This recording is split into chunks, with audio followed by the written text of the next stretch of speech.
ஆட்சியில் சேர்ந்தாங்க. அப்படி காலோட போனாங்க, உயிரோட போனாங்க, உயிர் இல்லாத வெளியே வந்தாங்க. இப்படிப்பட்ட அரசாங்கம் தான் திமுக அரசாங்கம். அண்மையில் கடலூரில்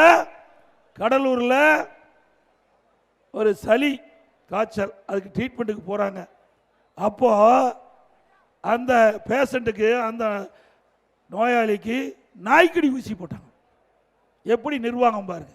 தமிழகத்தில் பல மருத்துவமனையில் மாத்திரை கிடையாது, மருந்து கிடையாது, ஊசி கிடையாது. இப்படிப்பட்ட அவல ஆட்சி தொடர வேண்டுமா? அதே போல கல்லூரி 196 அரசு கலைமற்ற கல்லூரி இருக்கு தமிழ்நாட்டில். 96 கல்லூரிக்கு பிரின்சிபாலே இல்லை. அப்படின்னா எப்படி அந்த கல்லூரியுடைய நிர்வாகம் எப்படி இருக்கும்? சிந்தி பாருங்க. அனைத்து இந்திய அண்ணா திராவிட முன்னேற்ற கழக அரசு கிட்டபோது 17 10 ஆண்டு 2010 2021 வரைக்கும் 17 அரசு மருத்துவக் கல்லூரி மருத்துவமனை சாதனை படைச்சோம். 21 பாலிடெக்னிக் கல்லூரி, 67 கலை மற்றும் அறிவியல் கல்லூரி, 4 பொறியியல் கல்லூரி, 4 வேளாண்மை கல்லூரி, 5 கால்நடை மருத்துவக் கல்லூரி ஆராய்ச்சி நிலையம், 7 சட்ட கல்லூரி, பிஎட் கல்லூரி, ஐடி கல்லூரி, இப்படி ஏராளமான கல்லூரி திறந்து ஏழை எளிய தாழ்த்தப்பட்ட குடும்பத்தில் பிறந்த மாணவ மாணவி குறைந்த கட்டணத்தில் அரசு கல்லூரியில் படித்து பட்டம் படிக்கிற சூழலை உருவாக்கி அரசாங்கம் அண்ணா திமுக அரசாங்கம். திமுக ஆட்சியில் எத்தனை கல்லூரி திறந்தாங்க? ஒரு மெடிக்கல் காலேஜ் திறக்க முடிஞ்சுதா?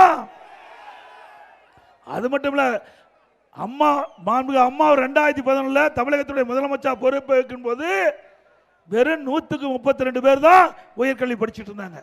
கல்வியிலே புரட்சி மறுமலர்ச்சி அம்மா ஏற்படுத்திய விளைவு புதிய கல்லூரியை அதிமுக ஆட்சியில் திறந்ததின் விளைவு 2019-20 154 பேர் பட்டப்படி படிக்கிறாங்க.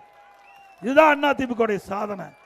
இன்றைக்கு இளைஞர்களுக்கு நல்ல கல்வி கொடுத்தது அதிமுக அரசு. அவர் பேசுவார். அது மட்டும் இல்ல, இன்றைக்கு தமிழகத்தில் தான் கல்வி கற்பனை எண்ணிக்கை உயர்ந்திருக்குது. ஆரம்ப பள்ளி, நடுநிலைப்பள்ளி, உயர்நிலைப்பள்ளி, மேல்நிலைப்பள்ளி, கல்லூரி, இப்படி ஏராளமாக திறந்தது விளைவு தமிழகத்தில் கல்வி கற்புடைய நிலை உயர்ந்து நாட்டிலேயே கல்வி கற்புடைய நிலை தமிழகத்தில் தான் உயர்ந்திருக்குது. இதெல்லாம் அனைத்து இந்திய அண்ணா திராவிட முன்னேற்றக்கூடிய சாதனை.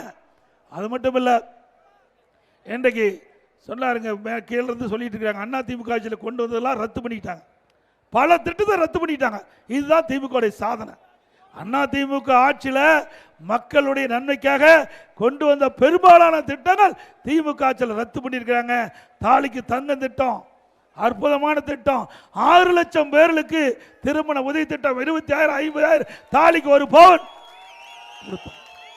திமுக ஆட்சி வந்த பிறகு ரத்து பண்ணிட்டாங்க. மீண்டும் அண்ணா திமுக ஆட்சி வந்த பிறகு திருமண உதவி திட்டம், தாலிக்கு தங்க திட்டம் தொடரும். கூடுதலா